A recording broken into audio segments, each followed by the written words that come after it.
segue into the comment about service. I've had 2 Teslas now, and I've never had any issues with them. I did have to go in to get the bumper cover on my first car replaced, but that whole process was like pulling teeth. I had to go there just so they can look at the paint code. Like, I could have told you the paint code over the thing, but they look at the paint code and say, okay, well, we'll schedule to come back again. It took them, a couple of hours to get it done, but there were so many cars just lined up, just parked, that they're waiting to get serviced. So I guess, that Tesla was like, people were buying these cars so much that they were keeping up. And so I've seen tweets where Elon said back in the day, 2018, 2019, oh wow, I need to think about the service centers because my cars aren't perfect. They are going to break down. So recently he was talking about how he wants to make that more of a thing. He wants to put more effort into having these service centers better. Looking forward to it with Tesla, but we'll see. Obviously the mobile service looks good. So in Austin, there was only one service center, which was on the north side of Austin. They have just opened up a service center on the south side, and I live southwest, so it's closer to me. So it'll be nice to see what that looks like. I thought it was interesting that they're expanding to multiple in just this city, because when I look at, on a map, I see tons of gaps of where there aren't service centers just around the country. So it's easy to build a service center. It's a box, with a dozen or so bays in it. The equipment's easy. What's hard is getting the technical help. I mean, they can't get good, solid technical help today. What are they going to do when they want to expand this out? And let's be clear, that you can't get good mechanics for ICE cars today easily.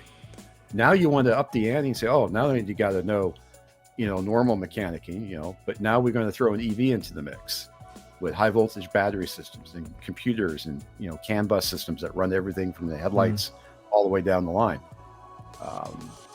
I think Elon's bitten off quite a bit right there. Yeah.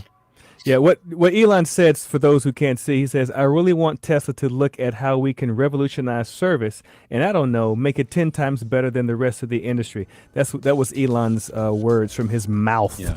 So maybe. One thing that I don't like is that, and maybe it's changing now, but that they don't have any loaners, because I'm going to tell you, once you get into a Tesla, once you go Tesla, you don't go back. You don't go back. What I'm saying? And so not having, and sometimes some people have had their cars there. I've read on the TMC forums, some people have their cars in the shop for like weeks, for whatever, and so, well, we'll give you Uber credits. Uber credits are cool and all, but dadgummit, you just want to just have your car or be able to have, a Tesla to stay in. So one thing that I hope that Elon would try to do is at least get some loaners available, for those who need their car. It needs to stay in for a while for a drivetrain issue or whatever, For me, they were like, they had customer cars because they were fixing them. Right. And they're like, oh, you can go over there and kind of like glance through the glass and look at these cars that are people's cars. And I'm just like,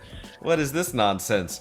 But I'm expecting that they have more now that, they've had more, What I'll say in general is I usually hate my service center experiences in other manufacturers, right? Just in general, right? My Audi was terrible. My Audi service experiences were terrible. Yeah, whenever I would have to bring something to get serviced, I always preferred going to, mechanics that I could trust and, third-party folks that aren't going to, like, rip you off.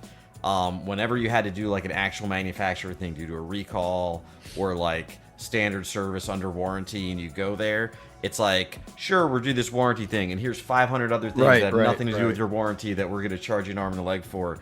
And it's just always a really unpleasant experience.